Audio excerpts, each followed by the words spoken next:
Everyone. इस video में हम डिस्कशन करेंगे इकोनॉमिक सिनेरियो के ऊपर करंट से रिलेटेड। सो स्टार्ट करते हैं। विदेशी मुद्रा भंडार 4.2 अरब डॉलर बढ़ करके 597.5 अरब डॉलर हो गया है। तो इंडिया का जो जो क्या बोलते हैं विदेशी मुद्रा भंडार है वो अभी कितना है 597.5 अरब डॉलर, जो कि 4.2 अरब डॉलर से बढ़ गया है। एप्पल को छोड़ करके सऊदी अरामको दुनिया की सबसे मूल्यवान कंपनी बन गई है। तो सऊदी अरामको जो है पेट्रोलियम बेस्ड कंपनी है और एप्पल को इसने पीछे छोड़ दिया है मोस्ट वैल्यूएबल कंपनी। हाल ही में HDFC लाइफ हस्ताक्षरकर्ता के रूप में UN में शामिल हुई।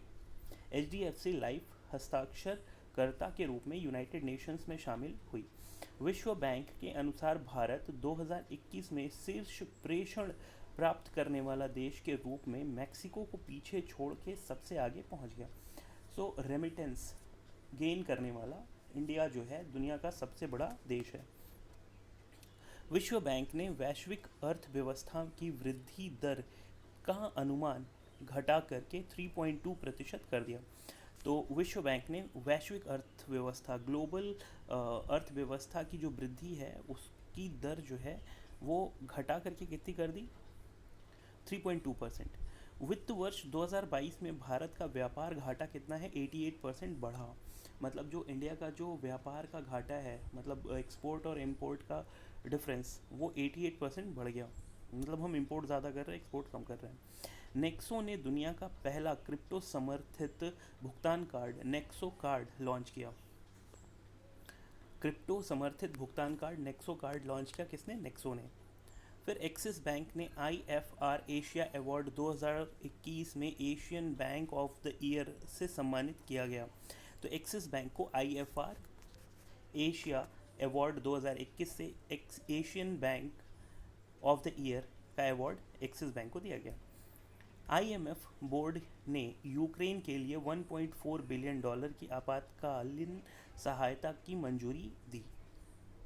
तो इंटरनेशनल मॉनिटरी फंड बोर्ड ने यूक्रेन के लिए 1.4 बिलियन डॉलर का फंड दिया। HDFC म्यूचुअल फंड ने महिलाओं के नेतृत्व वाली वित्तीय सशक्तिकरण पहल लक्ष्मी फॉर लक्ष्मी शुरू किया है।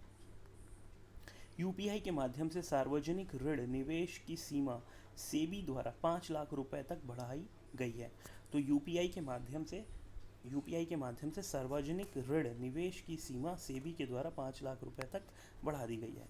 भारत विश्व स्तर पर अरबपतियों की आबादी में तीसरे स्थान पर है। भारत जो है अरबपतियों की आबादी में तीसरे स्थान पर है। नेपाल भारत के UPI प्रणाली को अपनाने वाला पहला देश बन गया। भारत जो है UPI प्रणाली को अपनाने वाला पहला देश बन गया। JP मॉर्गन मेटावर्क्स में प्रवेश करने वाला पहला बैंक कौन बन गया? तो JP मॉर्गन मेटावर्स में प्रवेश करने वाला पहला बैंक। जनवरी में भारत की थोक मुद्रास्फीति घट करके 12.96 हो गई। जनवरी में भारत की थोक मुद्रास्फीति घट करके 12.96 हो गई। वित्त वर्ष 2020-21 में PM केयर फंड्स का कोष 3 गुना बढ़ करके 10,990.17 करोड़ रुपए हो गया। तो PM केयर फंड्स जो है वो उसका जो अमाउंट है फंड जो है वो 3 टाइम्स बढ़ गया है। अमेरिका वर्ष 2021 में भारत का शीर्ष व्यापार भागीदार बन गया है। तो सबसे ज़्यादा हम ट्रेड अमेरिका से करते हैं। LIC को विश्व स्तर पर सबसे मूल्यवान बीमा ब्रांड में 10वां स्थान मिला। पेटीएम ने भारत का पहला बुद्धिमान संदेश वाहक पॉप्स पेश किया। पेटीएम ने भारत का पहला बुद्धिमान संदेश वाहक पॉप्स पेश किया। टाटा सन्स ने एयर इंडिया का 18,000 करोड़ में औपचारिक हस्तांतरण किया। तो टाटा सन्स ने एयर इंडिया का 18,000 करोड़ में औपचारिक हस्तांतरण किया। ILO के अनुसार वर्ष 2022 में वैश्विक बेरोजगारी 207 मिलियन के अनुमान है। ILO के अनुसार 2022 में वैश्विक बेरोजगारी 207 मिलियन के अनुमान। भारत का विदेशी मुद्रा भंडार घट करके 632.95 अरब डॉलर पर पहुंचा। भारत का विदेशी मुद्रा भंडार घट करके 632.95 अरब डॉलर पर पहुंचा। प्रधानमंत्री जनधन खातों में जमा राशि 1.5 लाख करोड़ रुपए के पार। एप्पल 3 बिलियन बाजार मूल्य प्राप्त करने वाली पहली कंपनी बनी। आरबीआई ने एयरटेल पेमेंट बैंक को अनुसूचित बैंक का दर्जा दिया। जेपी मॉर्गन विश्व का सबसे प्रणालीगत के रूप में नामित किया गया। जेपी मॉर्गन विश्व का सबसे प्रणालीगत बैंक के रूप में नामित किया गया। एचडीएफसी बैंक ने मुंह बंद रखो अभियान का दूसरा संस्करण शुरू किया। एसबीआई ने पेंशन भोगियों द्वारा वीडियो लाइफ सर्टिफिकेट सेवा शुरू किया। एसबीआई ने पेंशन भोगियों द्वारा वीडियो लाइफ सर्टिफिकेट सेवा शुरू किया। पीएनबी ने ग्राहक आउटरीच कार्यक्रम के तहत 6S अभियान शुरू किया। पीएनबी ने ग्राहक आउटरीच कार्यक्रम के तहत 6S अभियान शुरू किया। सीईबीआर के अनुसार वर्ष 2031 में भारत तीसरी सबसे बड़ी अर्थव्यवस्था हो जाएगी। सीईआरबी के अनुसार वर्ष 2021 तक भारत तीसरी सबसे बड़ी अर्थव्यवस्था बन जाएगी। आरबीआई ने पेटीएम पेमेंट बैंक को अनुसूचित बैंक का दर्जा दिया। आरबीआई के अनुसार गुजरात भारत का सबसे बड़ा मैन्युफैक्चरिंग हब बना। भारत वर्ष 2021 में प्रेषण की दुनिया का सबसे बड़ा प्राप्तकर्ता देश बन गया। मूडीज ने भारत के रेटिंग आउटलुक को नकारात्मक से स्थिर में अपग्रेड किया। एशिया मनी ने एचडीएफसी बैंक को भारत का सबसे उत्कृष्ट कंपनी चुना। एशिया मनी ने एचडीएफसी को भारत में सबसे उत्कृष्ट कंपनी चुना।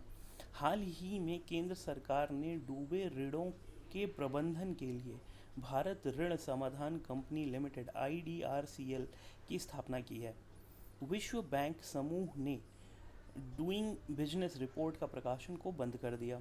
हाल ही में कांडला पहला ग्रीन विशेष आर्थिक क्षेत्र बना। फिर उसके बाद पीएम मित्र पार्क योजना हेतु 4,445 करोड़ रुपए आवंटित किए गए। गाजियाबाद नगर निगम द्वारा भारत का पहला ग्रीन बॉन्ड जारी किया गया। पीएम मित्र पार्क योजना 4,445 करोड़ रुपए आवंटित किए गए। पावर फाइनेंस कॉरपोरेशन लिमिटेड ने भारत का पहला यूरो ग्रीन बॉन्ड जारी किया। पावर फाइनेंस कॉरपोरेशन लिमिटेड ने भारत का पहला यूरो ग्रीन बॉन्ड जारी किया। केंद्रीय मंत्री पीयूष गोयल ने निवेशकों और व्यवसायियों के लिए राष्ट्रीय एकल खिड़की प्रणाली NSWS का शुभारंभ किया। वैश्विक पेंशन सूचकांक 2021 में भारत का स्थान 43 देशों में 40वां रहा। Crypto currency exchange coin DCX Bharat का पहला क्रिप्टो यूनिकॉर्न बना।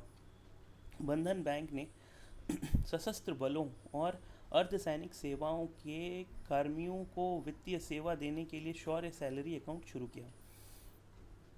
केंद्र सरकार के कर्मचारियों के महंगाई भत्ते को 28% से 31% कर दिया गया। केंद्रीय वित्त मंत्री निर्मला सीतारमण ने निर्यात को बढ़ावा देने के लिए लखनऊ में उभरते सितारे फंड का शुभारंभ किया। कृषि उड़ान 2.0 योजना को नागरिक उड्डयन मंत्रालय ने शुरू किया। हाल ही में केंद्र ने दूरसंचार क्षेत्र में 100% FDI को मंजूरी दे दी। हाल ही में केंद्र ने दूरसंचार क्षेत्र में 100% FDI को मंजूरी दे दी। सरकार ने राष्ट्रीय पेंशन प्रणाली NPS के तहत पेंशन फंड प्रबंधन में प्रत्यक्ष विदेशी निवेश की सीमा 49 से बढ़ाकर के 74% कर दी। पेटीएम ने लघु टिकट तत्काल ऋण के लिए पोस्ट पेड मनी लॉन्च किया। फेसबुक इंडिया ने भारत में लघु व्यवसाय ऋण पहल को शुरू किया। पे योर कॉन्टैक्ट ऐप को कोटक महिंद्रा बैंक ने जारी किया। So thanks for watching the video.